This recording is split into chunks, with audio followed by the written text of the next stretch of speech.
Hello guys, try natin mag-breed ng Glow Tetra.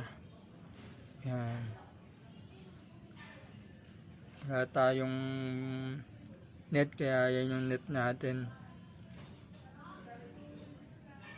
Sana hindi sila masugatan. Ito guys, medyo malaki na yung tiyan nito.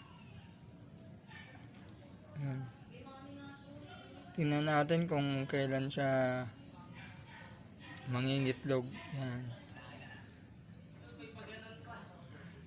first time tayo magbibreed ng Tetra, Glow Tetra.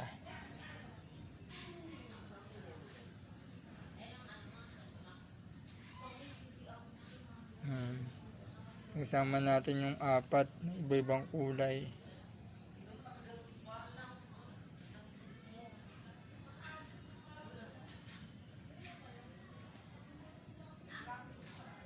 Tingnan natin kung ilang araw siya mangitlog.